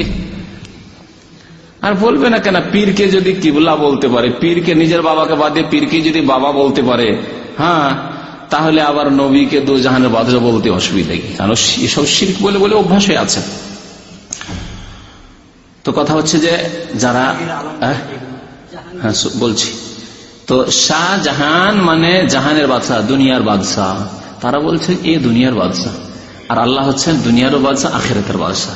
সেই জন্য এটা চলতে পারে। কিন্তু না, জাহান মানে পুরা দুনিয়া, সারা পৃথিবীর কেউ বাদশাহ নাই, কেউ হতে পারেনি। পৃথিবীর সারা পৃথিবীর কেউ বাদশাহ হতে পারেনি। যদি দুনিয়ার দিক দিয়ে ধরা হয়, তাহলে সুলাইমান আলাইহিস সালামের বাদশাহী এরকম ধরনের খানিকটা ছিল, যে পাখির ওপরও বাদশাহী করতেন, পশুর ওপরও বাদশাহী করতেন, বাতাসের ওপরও হুকুম চলতো, বাতাসকে আদেশ করলে বাতাস উড়িয়ে নিয়ে যেত তাকে। তারপরেও তো তাকে তার জামানাতেও বা কোরআনেও সুলাইমান আলাইহিস সালামের কথা বলে বলা হয়নি এই কথা যে তিনি কি ছিলেন? শাহজাহান, মালিকুদ দুনিয়া, দুনিয়ার বাদশাহী করে বলা হয়নি। সুতরাং এই নামগুলি হচ্ছে শিরকি নাম। জাহাঙ্গীর মানে পৃথিবীকে ধারণকারী, গির মানে ধারণ করা, গ্রেফতান থেকে, ফার্সিতে গ্রেফতান মানে ধরা, আখাযা। তো জাহাঙ্গীর মানে দুনিয়া ধারণকারী, পৃথিবী ধারণকারী। পৃথিবী ধারণকারী নামগুলি শিরকের গন্ধ আছে, যদিও ডাহা শিরক না, হয়তো শিরকের মতো দুনিয়াকে কে ধারণ করে আছে, আসলেও শিরক। জাহাঙ্গীর পৃথিবী ধারণ করে। আল্লাহ আল্লাহ পরে বলছেন, আল্লাহ আকাশ জমিনকে ধারণ করে রয়েছেন যাতে করে আকাশ জমিন খসে না পড়ে, আল্লাহ ধারণ করে রয়েছেন। সুতরাং জাহাঙ্গীর নাম এই দিক দিয়ে শিরক পাওয়া যাচ্ছে তাতে। আলমগীর, জাহান, আলম হচ্ছে আরবি শব্দ, আর জাহান হচ্ছে ফার্সি শব্দ, একই অর্থ। আলমগীর মানে, আলম মানে পৃথিবীকে ধারণকারী। সুতরাং এইসব নামগুলি বদলে দেওয়া উচিত। তাই লেখক বলছেন, বাবু তাসাম্মি বি কাজিল কোজাত ওয়া নাহবিহি। কাজিল কোজাত কারো নাম রাখা, সে নাম হোক বা উপনাম হোক বা উপাধি নাম হোক, উপাধি দেওয়া হয়েছে, তার নাম বাল্য জীবন অন্য নাম ছিল, কিন্তু বড় পোস্ট পাওয়ার পরে নাম রেখে দেওয়া হয়েছে কাজিল কোজাত না, বা এই ধরনের অন্য যেগুলি বললাম। ফিস সাহিহ বুখারী শরীফে রয়েছে আবু হুরায়রা রাদিয়াল্লাহু তাআলা আনহু থেকে, নবী সাল্লাল্লাহু আলাইহি ওয়াসাল্লাম বলেছেন, ইন্না আখনা ইসমিন ইনদাল্লাহ, আল্লাহর নিকট সবচাইতে ঘৃণিত নাম, জঘন্য নাম, রাজুলুন, ওই ব্যক্তির নাম, তুসাম্মা মালিকুল আমলাক, যাকে বলা হয় বাদশাদের বাদশাহ, মালিকুল আমলাক। আরবিতে মালিকুল আমলাক আর ফার্সিতে হচ্ছে শাহানশাহ, একই অর্থ। এই জন্য এর অর্থ করেছে কেউ কেউ। সুফিয়ান সৌরি রহমতুল্লাহ আলাই, সুফিয়ান সৌরি তিনি ইরাকের লোক ছিলেন, আর ইরাকে তখন ফার্সি ভাষা ছিল তার জামানায়। এই জন্য ইমাম আবু হানিফা রহমতুল্লাহ আলাই কুফার লোক, তার মাতৃভাষা ফার্সি ভাষা, তাই না? তিনি তো আর আফগানিস্তানের লোক না, আর ইয়ার লোক না, তেহরানের লোক না, তার বাড়ি ছিল কুফায়, কিন্তু তার মাতৃভাষা কি ছিল? ফার্সি। তাহলে বুঝতে পারছেন যে ইরাকে প্রাচীন যুগে নবী সাল্লাল্লাহু আলাইহি ওয়াসাল্লামের পরে বা সেই কালেও তারপরেও দীর্ঘদিন ধরে ফার্সি ভাষা ছিল, কিন্তু ইসলাম যখন সেখানে পৌঁছিল আলহামদুলিল্লাহ, তখন ধীরে ধীরে ধীরে সেই এলাকায় আরবরাও বসবাস করলো এবং সেখানকার মুসলিমরাও নিজের ভাষা পরিবর্তন করে নিল ধীরে ধীরে। যেখানে ইসলাম পৌঁছেছে, প্রথম যুগে ইসলাম এইভাবে পৌঁছেছে, যেখানে প্রথম যুগে ইসলাম পৌঁছেছে সেখানকার লোকেরা ইসলাম কবুল করার সাথে সাথে কোরআনের ভাষাকে মাতৃভাষায় পরিণত করেছে। আমাদের মাতৃভাষা আরবি ভাষা হবে এবং আরবি শেখার চেষ্টা করেছে, তারা মাতৃভাষা আরবি করে নিয়েছে। কিন্তু যেখানে একটু বিলম্ব হয়ে যেসব দেশে ইসলাম পৌঁছেছে সেসব দেশে হয়তো পরিবর্তন হয়েছে, কুফরি থেকে ইমান এসেছে, ইসলাম এসেছে, কিন্তু ভাষা চেঞ্জ হয়নি। যেমন ভারত, বাংলাদেশ, ইরান থেকে শুরু করে ইরান, আফগানিস্তান, পাকিস্তান, বাংলাদেশ, ভারত, বর্মা, ইন্ডোনেশিয়া, আপনার যেসব মুসলিম, মালয়েশিয়া, ব্রুনাই, তারপরে আপনার তুরস্ক, তারপরে উজবেকিস্তান, তাজিকিস্তান, এসব দেশে মুসলিম, এসব মুসলিম দেশ, কিন্তু বা মুসলিম সংখ্যা খুব বেশি, কিন্তু তাদের ভাষা আপন আপন আঞ্চলিক ভাষা রয়েছে, দেশের ভাষা তাদের ভাষা রয়েছে, এটা থেকে গেছে।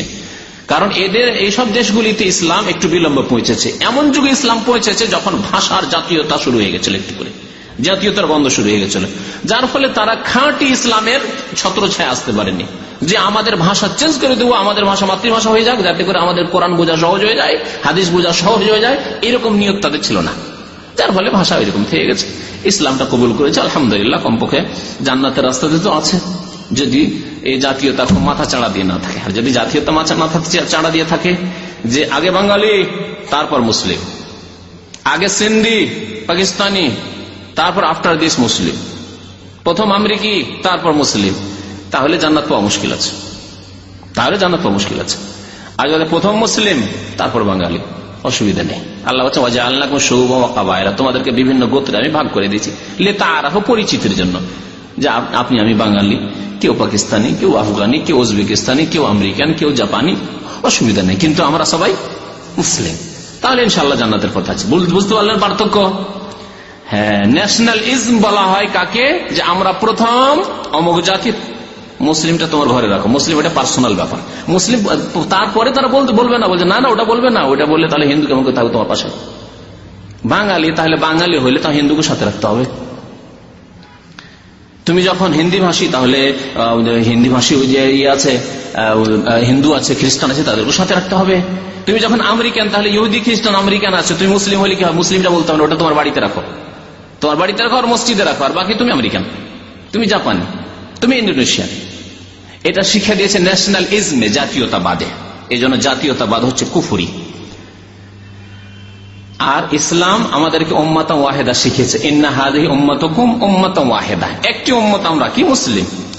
তারপরে কেউ বাঙালি, কেউ সৌদি, কেউ সুরি, কেউ মিসরি, কেউ সুডানি, এটা পরে। এটা আল্লাহ রাব্বুল আলামিন পরিচিতির জন্য, যে কে কোন এলাকার মানুষ আর কার গোত্র, কার বংশ কোন দেশে আছে, এই বাস, লিতাআরাফু, একে অপরের সাথে পরিচিতির জন্য।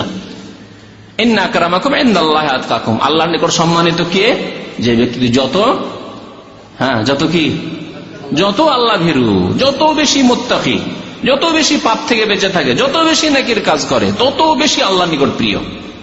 সে বাঙালি হোক আর অন্য কোন ভাষী হোক, আরবি হোক আর গায়ের আরবি হোক, আরবির চাইতে অনারব অনেক শ্রেষ্ঠ যদি তার মধ্যে বেশি তাকওয়া থাকে। এই জন্য সবচাইতে বড় কিতাব, হাদিসের কিতাব কে লিখেছেন, সংকলন করেছেন? ইমাম বুখারী। তার বাড়ি কোথায়? মক্কায়, মদিনায়, বাসরা, কুফায়, কোন আরব দেশে না, উজবেকিস্তান, বোখারা, সামারকান্দ, এগুলি এখন যেসব দখল করেছিল কমিউনিস্ট সেই দেশে। তার ভাষা, মাতৃভাষা উজবেকি ভাষা, যদিও তিনি আরবির উপর এত পারদর্শী ছিলেন যে মাতৃভাষার মতন আরবি তার মাতৃভাষা হয়ে গেছিল, কিন্তু তার জন্মগত ভাষা আরবি ভাষা নয়। অধিকাংশ আইম্মায়ে কেরামরা এরকম। তাহলে বোঝা গেল যে আল্লাহর নিকট সম্মানিত যে ব্যক্তি, যত মুত্তাকি, যে ব্যক্তি এই দিনের যত বেশি খেদমত করেছে, সেই ব্যক্তি তো আল্লাহর নিকট প্রিয়, সে যেখানকার মানুষ হোক না কেন, আর যে কোনো পেশার মানুষ হোক না কেন। নবী করিম সাল্লাল্লাহু আলাইহি ওয়াসাল্লাম কি বলেছেন, যে ওই ব্যক্তি সবচেয়ে নিকৃষ্ট ব্যক্তি যার নাম হচ্ছে মালিকুল আমলাক, বাদশাদের বাদশাহ। আর এটি হচ্ছে সবচেয়ে নোংরা নাম, নিকৃষ্ট ঘৃণিত নাম আল্লাহর নিকট। এই জন্য কারণ বর্ণনা করছেন, লা মালিকা ইল্লাল্লাহ, কারণ আল্লাহ ছাড়া কেউ বাদশাহ নেই, বাদশাদের বাদশাহ একমাত্র আল্লাহ। এমনি মালিক হতে পারে, ক্ষুদ্র কিছু বস্তুর মালিক, একটি দেশের মালিক, একটি অঞ্চলের মালিক সে হতে পারে, বিশেষ কোন সম্পদের মালিক সে হতে পারে, কিন্তু বাদশাদের বাদশাহ, সমস্ত কিছুর মালিক একমাত্র কে? আল্লাহ রাব্বুল আলামিন। কালা সুফিয়ান, ইমাম সুফিয়ান সৌরি বলছেন, মিসল শাহান শাহ, যেমন মালিকুল আমলাক ওই রকমই আরবদের কাছে যেমন ফার্সি ভাষায় শাহান শাহ, বাদশাদের বাদশাহ। জি,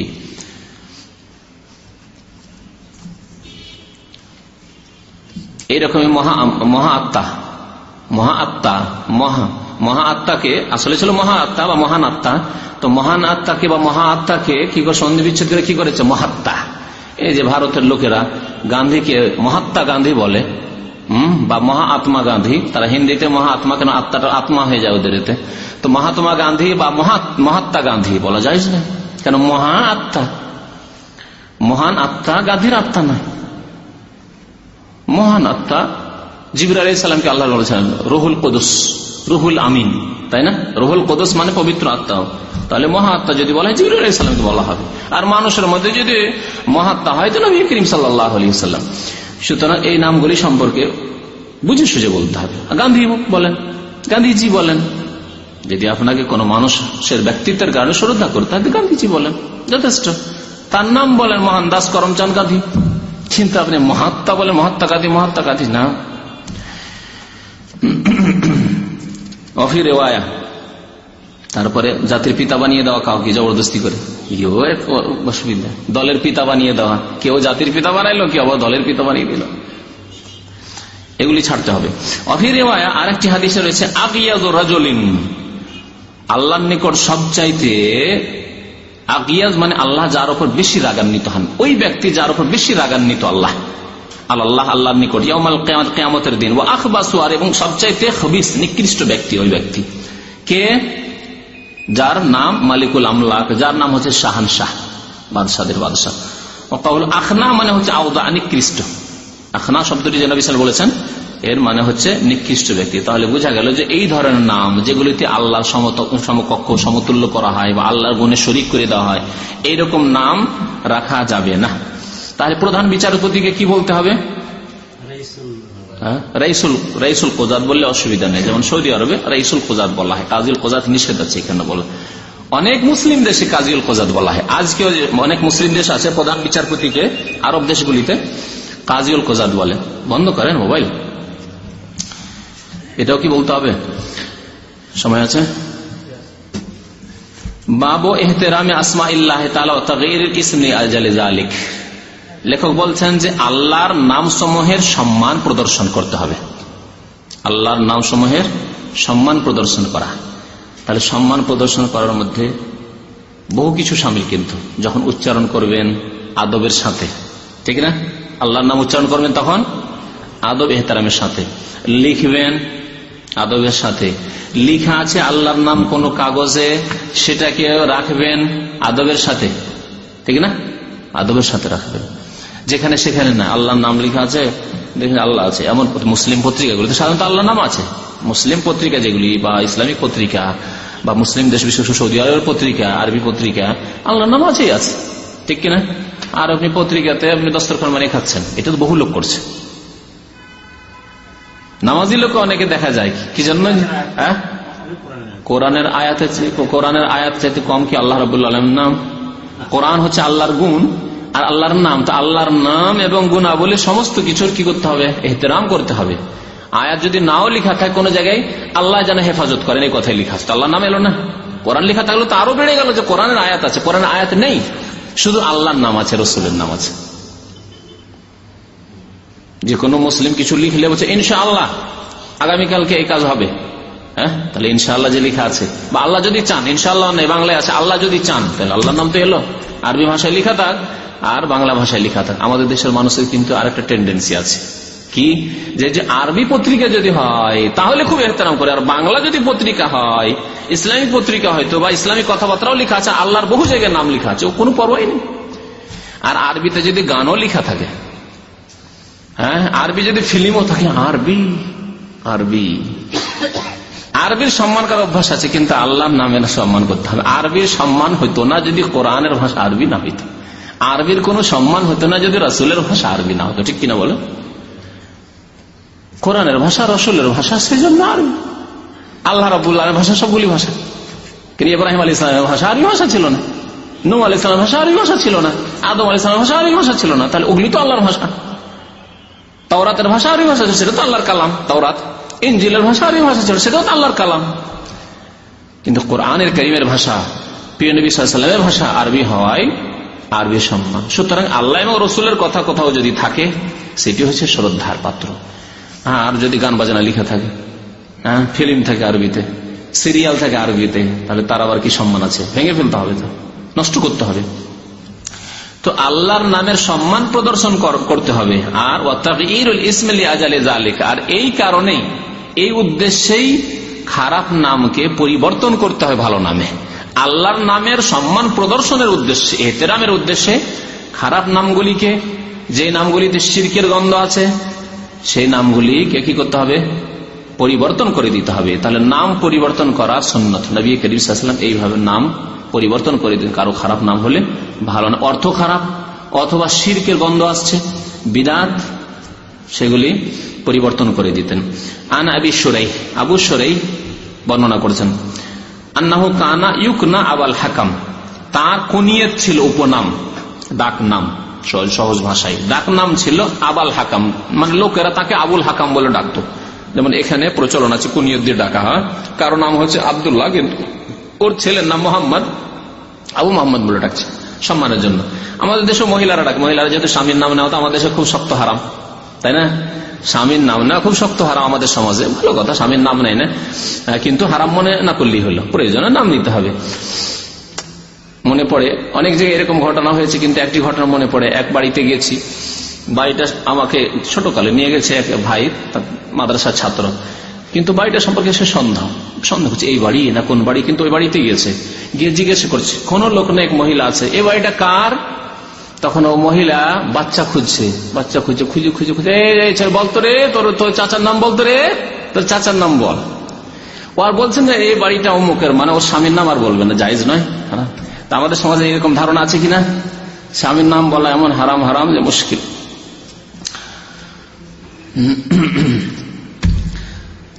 তো কি বলছিলাম? হ্যাঁ, কুনিয়াত ডাক নাম। হ্যাঁ, আমাদের দেশের মহিলারা কুনিয়াত দিয়ে ডাকে, বাংলা ভাষায় কুনিয়াত বলে, কিন্তু ছেলে মেয়ে হয়ে জন্মে গেলে তখন বলে আব্দুল্লাহ রাব্বা, আপনার ছেলের নাম আব্দুল্লাহ, তখন আপনার কি বলে ডাকে? ও আব্দুল্লাহ রাব্বা বা আব্দুল্লাহর বাপ, ডাকে না? হ্যাঁ, ফাতেমার বাপ, ফাতেমার আব্বা, এগুলো ডাকে। ফাতেমার আব্বু যেভাবে ডাকুক না, কেউ আব্বা বলে, কেউ আব্বু বলে, কেউ বাপ বলে, কেউ বাবা বলে, কিন্তু এইভাবে ডাকে। এটি তো হচ্ছে কুনিয়ত। আরবরা আবু মুহাম্মদ বলে, আর আপনারা বলেন কি মুহাম্মাদের বাবা বা মোহাম্মদের বাপ। তো সেই লোকটিকে আবুল হাকাম বলা হতো। ফাকাল আল্লাহু নবী সাল্লাল্লাহু আলাইহি ওয়াসাল্লাম, নবী করিম সাল্লাল্লাহু আলাইহি ওয়াসাল্লাম বলেন, ইন্নাল্লাহা হুয়াল হাকাম, আল্লাহর নাম হচ্ছে হাকাম। হাকাম মানে যিনি ফয়সালাকারী, সার্বিক ক্ষেত্রে ফয়সালাকারী আল্লাহ রাব্বুল আলামিন, সবকিছুর ফয়সালা আল্লাহর পক্ষ থেকে হয়। ওয়া ইলাইহিল হুকম, সমস্ত ফয়সালা আল্লাহর কাছে প্রত্যাবর্তিত হয়, ফিরে যায় আল্লাহর কাছ থেকে, ফিরে হয়ে থাকে সবকিছুর ফয়সালা। দেখেন, আজকের দিনে সূর্য পূর্ব দিক থেকে উঠবে না পশ্চিম দিক থেকে উঠবে, এই ফয়সালা কার পক্ষ থেকে? আজকে মেঘলা আকাশ, এই ফয়সালা কার পক্ষ থেকে? হ্যাঁ, আজকে একটু হিউমিডিটি, ঘাম ভাব, এটি কার পক্ষ থেকে ফয়সালা? এইভাবে একটা একটু করে যদি বলতে থাকেন, বলে শেষ করতে পারে, সমস্ত ফয়সালা কার পক্ষ থেকে? আল্লাহর পক্ষ থেকে। আজকে আপনি সুস্থ অসুস্থ না, আলহামদুলিল্লাহ, কার পক্ষ থেকে ফয়সালা? আপনার ভাই আজকে অসুস্থ ইত্যাদি, আপনি আজকে শোকে ভেঙে পড়েছেন, কার পক্ষ থেকে ফয়সালা? আল্লাহর পক্ষ থেকে। ওয়া ইলাইহি আল হুকম, আল্লাহর পক্ষ থেকে ফয়সালা হয়ে থাকে। ফাকালা, সেই ব্যক্তি বললেন, ইন্না কওমি ইযা ইখতালাফু ফি শাইইন, আমার জাতি বা আমার বংশের লোকেরা যখন কোন ক্ষেত্রে তাদের মতানৈক্য হতো, ঝগড়া হতো, বিবাদ হতো, আতাউনি, আমার কাছে তারা আসতো ফয়সালা নিতে, বিচার নিতে আসতো। গণ্যমান্য যেমন আমাদের দেশের মন্ডলদের কাছে, মালিক সর্দারদের কাছে বা মাতবরদের কাছ থেকে ফয়সালা নেই গ্রামের, আতাউনি তারা আসতো ফাহাকাম তো বাইনাহুম, তাদের মাঝে আমি ফয়সালা করে দিতাম, সালিস করে দিতাম, আর তারা মেনে নিত খুশি হয়ে। ফারাদিয়া কেলাল ফারিকাইন, যে কোনো ঝগড়া দ্বন্দ্ব হলে দুই পক্ষ তারা সন্তুষ্ট হয়ে যেত আমার বিচারে। যখন তারা সন্তুষ্ট হইত ফাকালা মা হাসানা হাযা ফামালা কামিনাল্লাহ, তাহলে খুব ভালো কথা। নবী করিম সাল্লাল্লাহু আলাইহি ওয়াসাল্লাম বললেন যে খুব ভালো কথা, নিজের বংশের, নিজের গোত্রের, নিজের গ্রামের বিচার সালিস করো, এটি ভালো কাজ, মানুষের মীমাংসা করে দেওয়া নেকির কাজ। কিন্তু তার মানে এই নয় যে তোমার নাম গ্রামের লোকেরা রাখবে আবুল হাকাম, তুমি ফয়সালা করো সেই জন্য তুমি আবুল হাকাম। হ্যাঁ, যেমন আবু জাহালকে আবু জাহাল কেন বলা হয়? এই জন্য সবচেয়ে বড় জাহেল। যত ইসলামের দুশ্মন তত বড় জাহেল, যতই বড় ডিগ্রি উচ্চধারী ডক্টর হোক না কেন, হ্যাঁ, যত বড় ডক্টর হোক, হ্যাঁ, সুদী সংস্থা প্রতিষ্ঠা করছে, বলছে যে আরে বাপরে নোবেল প্রাইজ পেয়েছে, আর বড় একবারে আমাদের দেশের গৌরব, আমাদের দেশের রত্ন, এগুলি কথা কে বলবে? গোমরাহ পথভ্রষ্টরা বলবে। সুদের রাস্তা খুললো, মহিলাদেরকে নিয়ে এসে রাস্তায় নামিয়ে দিল, মহিলাদের মান ইজ্জত সব নষ্ট করে দিল, মহিলাদের পর্দাকে খুলে ফেলে দিল, আর বলছে যে আমাদের দেশের রত্ন, দেশের গৌরব, দেশের সন্তান, ইত্যাদি ইত্যাদি। আর তারপরে তার নাম দিয়ে দেন ওইরকমই, যেমন আবুল হাকাম, হ্যাঁ, ওরা দিয়েছে। তো মক্কার সবচাইতে বড় জাহেল, ইসলামের দুশ্মন ছিল এই আবু জাহাল, সেই জন্য জাহেলের পিতা তার উপাধি দেওয়া হয়েছিল, উপনাম।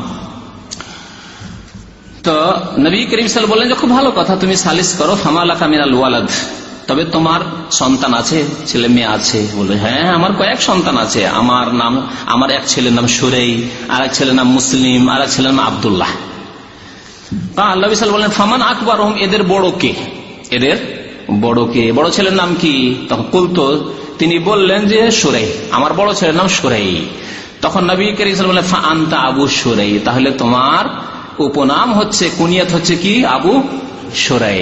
এই হাদিস দ্বারা বহু মাসলা মাসাইল বোঝা গেল। তার মধ্যে একটি হচ্ছে যে কুনিয়াত রাখার ক্ষেত্রে বড় ছেলের নামকে প্রাধান্য দেওয়া উত্তম, ঠিক না?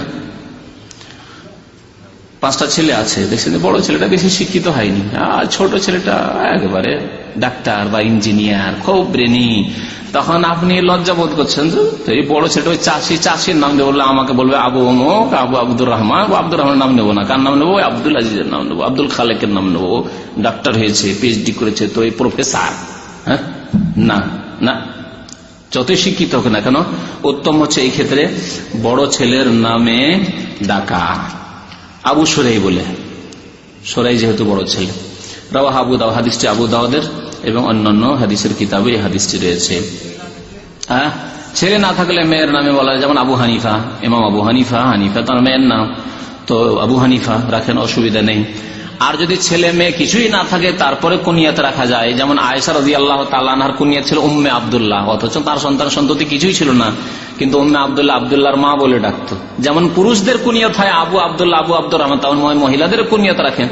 হ্যাঁ, আর আমাদের সমাজে রাখে মাশাআল্লাহ, যেমন আপনাকে ডাকবে, আপনার ছেলের নাম কি? হ্যাঁ, আদনানের বাবা, তেমন আপনার ওয়াইফকে বলে আদনানের মা। বিশেষ করে আপনার শ্বশুর এলাকায় কিন্তু এরকমই করে। হ্যাঁ হ্যাঁ, অমুকের মা, মোহাম্মদের মা, ফাতেমার মা, আয়েশার মা বলে ডাকে। তো এই যে উম্মে আয়েশা, উম্মে ফাতেমা, এটি হচ্ছে কুনিয়াত। মহিলাদের কুনিয়াত ওম দিয়ে রাখতে হবে, আর পুরুষদের কুনিয়াত আব দিয়ে রাখতে হবে বা ইবিন দিয়ে রাখতে হবে।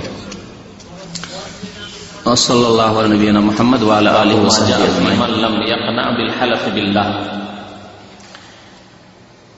وعن ابن عمر رضي الله عنهما أن رسول الله صلى الله عليه وسلم قال لا تحلفوا بآبائكم من حلف بالله فليصدق ومن حلف له بالله فليرضى ومن لم يرضى فليس من الله رواه ابن ماجه بسند حسن। মহান আল্লাহর সমস্ত প্রশংসা, দরুদ ও সালাম নবী মুহাম্মদ সাল্লাল্লাহু আলাইহি ওয়াসাল্লামের উপর, আল্লাহুম্মা সাল্লি আলাইহি আল্লাহুম্মা বারিক আলাইহি। লেখক বলছেন যে এই অধ্যায় হচ্ছে ওই ব্যক্তি সম্পর্কে যারা আল্লাহর হলফে বা আল্লাহর শপথে পরিতৃপ্ত হয় না, আল্লাহর শপথে পরিতৃপ্ত হয় না। যাদের কাছে ওই অনুবাদটা আছে, ওখানে একটু ফল্ট আছে, কসম করিয়া বলেছে, মানে নিজে কসম করে পরিতৃপ্ত হয় না, কিন্তু উদ্দেশ্য লেখকের এটি না। আল্লাহর কসম করলো একজন আপনার প্রতিপক্ষ, যাকে কসম দিচ্ছেন, যে কসম করেছে, তারপর আপনি পরিতৃপ্ত হলেন না, মানলেন না, মিথ্যা বলতে পারেন, মানব না, চোর, ঠিক না? একজন লোককে চুরির অপবাদ দিলেন বা কোনো কাজে অপবাদ দিলেন, তখন সে ব্যক্তি পর্যায়ে হোক বা কোর্টে গিয়ে হোক, কাজের সামনে হোক, যেখানে হোক না কেন, আদালতে হোক আর আদালতের বাইরে হোক, কসম দেওয়া হলো তাকে যে ঠিক আছে তুমি চুরি করনি বা তুমি এই কাজ করনি, তো কসম করো। কসম করে নিল, তা বলছে না মিথ্যা বলছে, কসম মানবো না। না, এটা করা ঠিক না। যখন আল্লাহ কসম করেছে তো সে মিথ্যা বললেও আল্লাহর সম্মানার্থে, মহান আল্লাহর নামের এবং তার কসমের সম্মানার্থে কি করতে হবে? মেনে নিতে হবে যে ঠিক আছে আমার ধন গেল গেল, আপনি ন্যায্য পথে আছেন হয়তো, কিন্তু কসম করে সে বেইমানি করে নিল, ঠিক আছে আমার লস হলো, কিন্তু যখন আল্লাহ কসম করেছে আমি মেনে নিলাম, এই বিচার আমি মেনে নিলাম। তো ওই জন্য এটা সংশোধন করে নেন যে এই অধ্যায় হচ্ছে ওই ব্যক্তি সম্পর্কে যে ব্যক্তি আল্লাহর কসমের উপর পরিতৃপ্ত হয় না, মানে আল্লাহর কসম করা হলো তার সামনে, কিন্তু সেই কসমের উপর সে পরিতৃপ্ত হলো, মানল না। আন ইবনে উমর রাদিয়াল্লাহু আনহুমা রিওয়ায়াত করেছেন, হাদিস বর্ণনা করেছেন আব্দুল্লাহ বিন উমর রাদিয়াল্লাহু আনহু, আন্না রাসূলুল্লাহ সাল্লাল্লাহু আলাইহি ওয়াসাল্লাম قال, রাসূলুল্লাহ সাল্লাল্লাহু আলাইহি ওয়াসাল্লাম বলেছেন, লা তাহলিফু বিআবাইকুম, তোমরা তোমাদের পূর্বপুরুষদের কসম করবে না। আবা আবুনের বহুবচন, বাবার, তো বাবা তো একাধিক হয় না মানুষের, তাই না? বাবা একজন হয়, যেখানে বহুবচন করা গেছে সেই জন্য আবা মানে পূর্বপুরুষ, বাপ দাদা, দাদার বাপ, দাদার দাদা, তার উপর পূর্বপুরুষ। এই জন্য আমি তর্জমা কি করলাম, তোমরা তোমাদের পূর্বপুরুষদের কসম করি। আমার বাবার, কেউ দাদার, কেউ নানার, বাবার মায়ের বাবার, আপনার নানার বাবার, দাদার বাবার, ওপরে যত চলে যাবেন এগুলো সব আবা, আদম আলাইহিস সালাম পর্যন্ত। আদম আলাইহিস সালাম পর্যন্ত যত উপরে চলে যাবে সবাই হচ্ছে আমাদের আবা, উপর দিকে, যাদের সাথে বংশীয় সম্পর্ক আছে। যে কেউ আবা নাই, যার সাথে বংশীয় সম্পর্ক নেই সে বাপের মধ্যে নয়। লা তাহলিফু বিআবাইকুম, তোমাদের পূর্বপুরুষদের, বাপদাদাদের, অথবা কেউ যদি বাপদাদাদের, সবচেয়ে ভালো পূর্বপুরুষ বলা, কি করবে? কসম করবে না। মান হালাফা বিল্লাহ ফালিয়াস, তাহলে আল্লাহ ছাড়া অন্যের কসম করা, এমনকি বাবা হইলেও, দাদা হইলেও, নানা হইলেও, এমনকি আদম আলাইহিস সালাম হইলেও, ইব্রাহিম আলাইহিস সালাম হইলেও না, নিষেধ, বরং শিরক। মান হালাফা বিগাইরিল্লাহ ফাকাদ আশরাকা, অন্য হাদিস বলেছে ওমান হালাফা বিল্লাহ ফালিয়াসদুক, আর কেউ যদি আল্লাহর হলফ করে, আল্লাহর কসম করে, শপথ করে, ফালিয়াসদুক, সে যেন সত্য বলে। আল্লাহর কসম করবেন, সেজন্য মিথ্যা কথা বলবেন না। কাবিরা গুনাহ এবং এর পরিণাম নবী সাল্লাল্লাহু আলাইহি ওয়াসাল্লাম একটি হাদিসে বলেছেন, জাহান্নামে যে ব্যক্তি আল্লাহর মিথ্যা কসম করে। গত সপ্তাহে সম্পর্কে বলা গেছে যে আল্লাহর মিথ্যা কসম আর এটা হচ্ছে গায়রুল্লাহর কসম, দুটি গুনাহ, দুটি কাবিরা গুনাহ।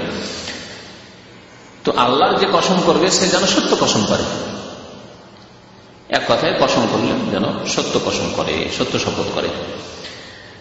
ওমান হলিফা লাহু বিল্লাহ ফালিয়ারদা, তাহলে যে ব্যক্তি শপথকারী, শপথ করছে, সে কি করবে? তার কাজ হচ্ছে সত্য শপথ করা। মিথ্যা নিজে জীবন বাঁচানোর জন্য, নিজে অপবাদ থেকে বাঁচার জন্য, নিজে অপরাধ করেছে সে দোষমুক্ত হওয়ার জন্য, নির্দোষী সাব্যস্ত হওয়ার জন্য কসম করে না, সত্য কসম করেন।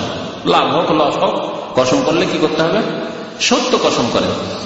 ওমান হলিফা লাহু বিল্লাহ, আর প্রতিপক্ষ যে ব্যক্তি কসম দিচ্ছে বা যার পক্ষ থেকে কাজী সাহেব কসম দিচ্ছেন, ওমান হলিফা লাহু বিল্লাহ, আর যার জন্য আল্লাহর কসম করা হলো। একজন বলছে না আমার এত টাকা তার কাছে পাবো, সে বলছে না আমার কাছে পাবেন, তাহলে যে কসম করেছে সত্য কসম করুক। আর যার জন্য কসম করা হবে মানে যার পক্ষ থেকে কসম দেওয়া হচ্ছে, ঠিক আছে তুমি শপথ করে বলো যে তুমি টাকা নাওনি, যার পক্ষ থেকে কসম করা হলো সে যদি কসম করে নেয় ওই লোকটি যাকে কসম দেওয়া হয়েছে, তাহলে তার উপর যেন সে রাজি হয়ে যায়, সন্তুষ্ট হয়ে যায়, ঠিক আছে। সে যেন বললো, যখন বলেই দিল যে আল্লাহর কসম করে বলছি আমি এক পয়সা তার রাখি না, আমার কাছে কোনো টাকা পয়সা তার পাওনা দেওয়া নেই, ফালি আল্লাহ, সে তাতে যেন সন্তুষ্ট হয়ে যায়, রাজি হয়ে যায়, ঠিক আছে পাবো না নেব, ছেড়ে দিলাম। কিন্তু আল্লাহর কসম দেওয়া হলো, তারপরে যদি রাজি না হয়, কসম করিল লোকটি, সত্য করুক আর মিথ্যা করুক, সত্য করলে তো আলহামদুলিল্লাহ ভালো কথা, আর যদি মিথ্যা করে তাহলে কাবিরা গুনাহ সে করলো, কিন্তু কসম আল্লাহ করেছে। আর তারপরে না আমি মানবো না, যখন দেখলেন যে না আমার তো হকটা চলে গেল, কসম করে তো আমার নিয়ে গেল, অথচ আমি তার কাছে টাকা পাবো না, হারিয়ে এত দুঃসাহসিকতার সাথে পাপী অপরাধী কসম করলো, হতে পারে কিনা? এরকম অনেক সময় হচ্ছে, কসম করলো না মানবো না, মৃত্যুক মানবো না, এ কথা চলবে। এটা করবেন না। কি করতে হবে? ওয়ামাল্লাম ইয়ারদা ফালাইসা মিনাল্লাহ। আর কেউ যদি রাজি না হয়, সন্তুষ্ট না হয়, কসম করিয়ে দিল, কসম করিল, তার বলছে না আমি মানি না কসম, মিথ্যুক, ফালাইসা মিনাল্লাহ, তার আল্লাহর সাথে কোনো সম্পর্ক নেই, মানে সেও গুনাহগার পারে, সে গুনাহগার। কারণ কি জন্য সে গুনাহগার? এই জন্য সে আল্লাহর সম্মান করলো না, আল্লাহর নামের ইজ্জত করলো না, সে ব্যক্তি শ্রদ্ধাশীল নাই। আল্লাহর কসম যখন করে নিয়েছে, তো আল্লাহর কাছে তো কিছু আশা রাখো, ওর কাছ থেকেই আদায় করতে হবে। আল্লাহর কাছে আশা রাখো যে মিথ্যা যখন কসম করে নিল আর আমার টাকা পয়সা বেমানি করেই নিল, তো যাক আল্লাহ আমাকে দেবে। কোথায় এই ইহতারাম তোমার অন্তরে? তাহলে তুমি যদি রাজি না হন, তাহলে আশা করি হাদিসটা বুঝে গেছেন, তাই না? এই হচ্ছে আজকের দার্স। রাওয়াহ ইবনে মাজাহ, হাদিসটি ইবনে মাজাহ হাদিস বিসনাদিন হাসান, এবং এর সনদ সূত্র হচ্ছে সুন্দর, অর্থাৎ আমলযোগ্য এই হাদিস। লেখক বলছেন এতে কয়েকটি মাসলা রয়েছে, তার মধ্যে প্রথম হচ্ছে আন্নাহি আনিল হালাফ বিল আবা, পূর্বপুরুষদের কসম করা নিষেধ। দ্বিতীয় হচ্ছে আল আমরু লিল মাহলুফি লাহু বিল্লাহি আইয়ারদা, যার জন্য আল্লাহ শপথ করা হবে তাকে আদেশ করা হয়েছে সে যেন সন্তুষ্ট হয়ে যায়, কসম যখন করে নিয়েছে সন্তুষ্ট হয়ে যাও। তৃতীয় হচ্ছে ওয়াইদ মাল্লাম ইয়ারদা, কেউ যদি সন্তুষ্ট না হয়, কসমও দিয়ে দিল, কসম করে না বলছে না আমিও কসম মানবো না, তাহলে তার জন্য কঠোর শাস্তি রয়েছে। তাহলে অধ্যায়ের অর্থ কি হলো? ওই ব্যক্তি সম্পর্কে এই অধ্যায়, যেই ব্যক্তি আল্লাহর কসমের ওপর পরিতৃপ্ত হয় না, তার শাস্তি কি? সে গুনাহগার, এবং তারও শাস্তি রয়েছে আল্লাহর কাছে, যে আল্লাহ রাব্বুল আলামিনের জাতের, তার সিফাতের, নাম গুণাবলী সে কুদরতের সম্মান করল না। দ্বিতীয় অধ্যায় বাবু কওল মাশা আল্লাহ ওয়া শিতা, এই অধ্যায় হচ্ছে এ কথা বলা সম্পর্কে যে আল্লাহ এবং অমোঘ যা চান, এবং দিন বলা জায়েজ না না জায়েজ। গত সপ্তাহে কিন্তু এই আলোচনা হয়ে গেছে, তাই না?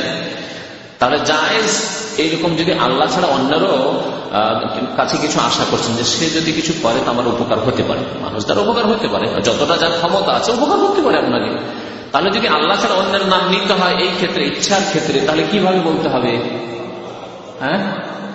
অতঃপর দিয়ে, সুম্মা দিয়ে, মাশা আল্লাহ সুম্মা শিতা। আর এর চাইতে ভালো সুম্মা তুম্মারও দরকার নাই, কি বলবেন? মাশা আল্লাহ ওয়াহদাহু, আল্লাহ যা চান তাই। কেন? আল্লাহ যদি চান একাই, তাহলে যার কাছে আশা করছেন কিছু ভালো কল্যাণের, তার অন্তরে আল্লাহ ফিরিয়ে দেবেন, আকৃষ্ট করে আপনার দিকে। অনেক সময় দেখেছেন একটা আরজি নিয়ে গেছেন, কোন গরজ নিয়ে গেছেন কারো কাছে, তার অন্তরে এত নিষ্ঠুর হয়ে গেল, হলোই না কাজ, অথচ হয়তো বড় আশা করছিলেন। কলবের মালিক আল্লাহ, অন্তর মালিক আল্লাহ, অন্তরকে আল্লাহ এমন বক্র করে দেখেন আপনার দিকে ফিরলই না, আকৃষ্ট হলো। আর অনেক সময় গেছেন কোন জালেম থেকে জালেমের লোকের কাছে, আর যেমনই গিয়েছেন ওর অন্তরে হয়তো সেই সময় ভয় ঢুকে গেছে যে আমেল মিসকিনটাকে জুলুম করবো, ভয় খেয়ে গেছে। আল্লাহ তার অন্তরে একবারে ভীতি সৃষ্টি করে গেছে, অন্তরকে ফিরিয়ে দিয়েছে যে ঠিক আছে, কত মাস ছুটি তোমার? অথচ 2 মাস ছুটি দিছিল না সে, 1 মাস ছুটি দিছিল না সে। এটা উদাহরণ দিলাম, এইরকম বহু কাজের ক্ষেত্রে আপনার জীবনে হতে পারে। সুতরাং একমাত্র আল্লাহর কথা বললে তাওহীদ আপনার সুন্দর থাকলো, আপনার একত্ববাদ সুন্দর থাকলো।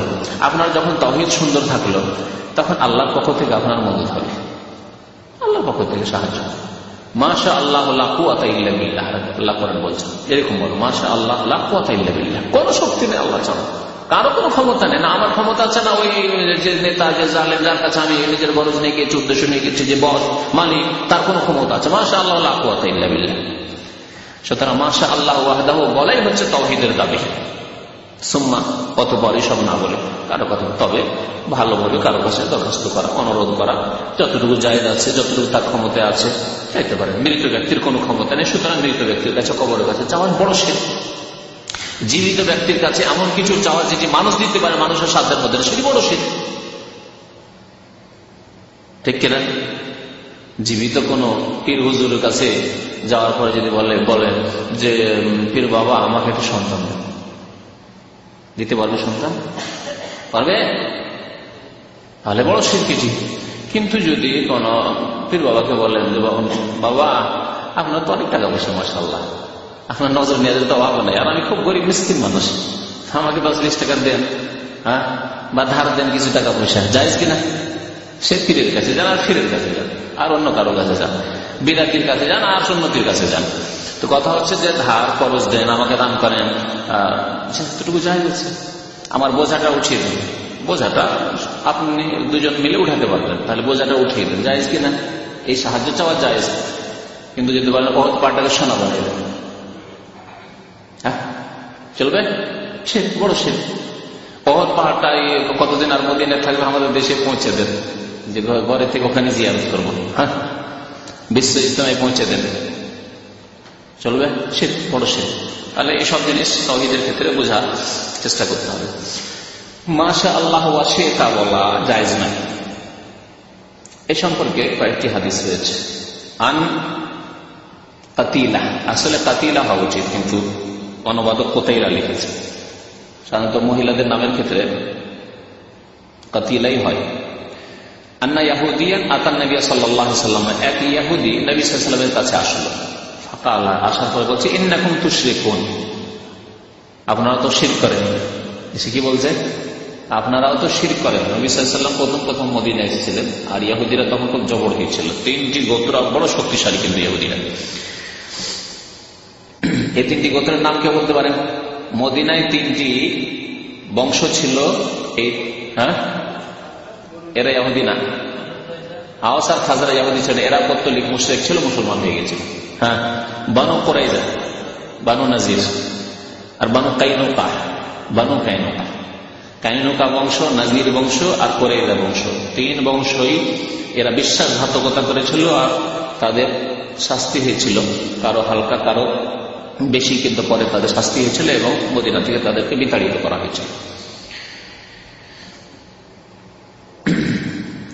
তো এক ইহুদি এসে বলল যে ইন্নাকুম তুশরিকুন, নবীকে বলছে যে আপনারা তো শিরক করেন। তাকুলুন, কিভাবে? আপনারা বলেন মাশাআল্লাহ ওয়া শি'তা, অর্থাৎ যারা মুসলমান হয়েছে। তখন পর্যন্ত কিন্তু ছোট শিরকের ক্ষেত্রে নিষেধাজ্ঞা আসেনি। দ্বীন ইসলাম তো ধীরে ধীরে নাযিল হচ্ছে। এখনকার মতো তো নয় যে কোরআন এবং হাদিস পুরোপুরি নাযিল হয়েছে, দিন কমপ্লিট করে গেছে, তা তো হয়নি। 6ষ্ঠ হিজরি পর্যন্ত পর্দার হুকুম নাযিল হয়নি। তাহলে এই দিয়ে আপনি উপলব্ধি করেন মদ 2য় 3য় হিজরির পরে মদ হারাম হয়েছে।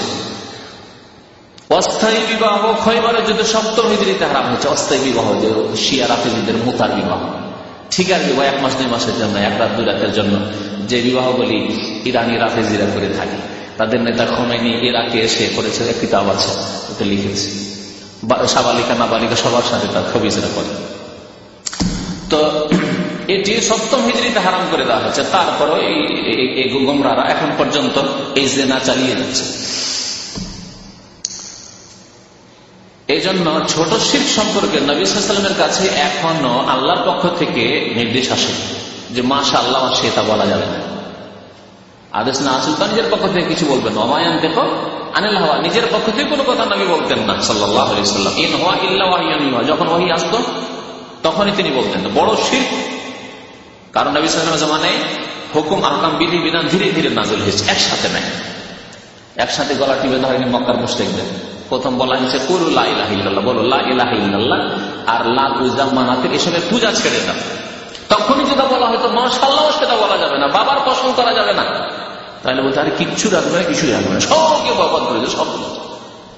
তাহলে আরো শত্রুতা করতো ধীরে ধীরে। কবুল করার মতো যোগ্যতা তাদের না আসুক, গ্রহণ করার মতো তাদের মধ্যে ক্ষমতা আসুক। এই জন্য প্রথম লা ইলাহা ইল্লাল্লাহ দিয়ে শুরু করা হলো। তারপরে দীর্ঘ 10 বছর পরে 5 ওয়াক্ত নামাজ পড়া হলো। 10 বছর পরে নবী সাল্লাল্লাহু আলাইহি ওয়াসাল্লাম 13 বছর থেকেছেন মক্কায়, তাই না? নবী হওয়ার পরে 40 বছর থেকেছে। তাহলে নবীর বয়স যখন সাল্লাল্লাহু আলাইহি ওয়াসাল্লাম 40 থেকে 50 গেল, 50 যাওয়ার পরে 5 ওয়াক্ত নামাজ পড়া হচ্ছে প্রায়, যদিও এই ক্ষেত্রে কিছু ইখতিলাফ আছে। তো এইভাবে তখন পর্যন্ত মাশাআল্লাহ ওয়া শি'তা বলা যাবে না, আল্লাহ ছাড়া অন্যের কসম করা যাবে না, পূর্বপুরুষের বাবার কসম করা যাবে না, এই নিষেধগুলি আসেনি। তো মাশাআল্লাহ ওয়া শি'তা সাহাবীরা বলতেন। ইহুদি শুনে এসে বলছে আমরা শিরক করি শুধু না, আপনারাও তো শিরক করেন। ওয়া তাকুলুন, আর আপনারা বলেন ওয়াল কাবা।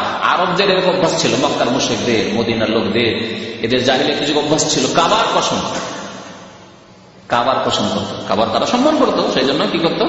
ওয়াল কাবা, কাবার কসম। ফামারাহুমুন নবী সাল্লাল্লাহু আলাইহি ওয়াসাল্লাম, তখন নবী করিম সাল্লাল্লাহু আলাইহি ওয়াসাল্লাম তাদেরকে আদেশ করলেন ইযা আরাদু আইয়াহলিফু, কসম করলে বলবে আইয়াকুলু, বলবে ওয়া রাব্বিল কাবা, আর কাবার কসম বলবেন। কেন? কাবা সৃষ্টি, হ্যাঁ পাথর, পাথরের ঘর, তাহলে পাথরের ঘরের কসম করা তো সৃষ্টি কসম হয়ে গেল, শিরক। ছোট শিরক যদিও, কারণ কাবাকে কেউ আল্লাহ সমকক্ষ সমতুল্য মনে করে, তাহলে এটা কি আল্লাহ ছাড়া অন্যের কসম করা হচ্ছে ছোট শিরক, শিরকে আসগার। নবী সাল্লাল্লাহু আলাইহি ওয়াসাল্লাম বলেন শিরকে আসগার চলবে না। সাহাবীদেরকে বলে কি বলবে তোমরা এখন? ওয়া রাব্বিল কাবা, কাবার রবের কসম। আমাদের দেশে ভারত, বাংলাদেশ, পাকিস্তান আর এই আফগানিস্তান এসব দেশে, তুরস্ক এইসব দেশে, এমনকি সিরিয়া, মিশর এইসব দেশও আছে, নাম রাখে শিরকি নাম, আব্দুল নবী, আব্দুল রসুল, আব্দুল মোস্তফা, বিশেষ করে কবর মাজারপন্থী, গোলাম মোস্তফা তো বহু আছে,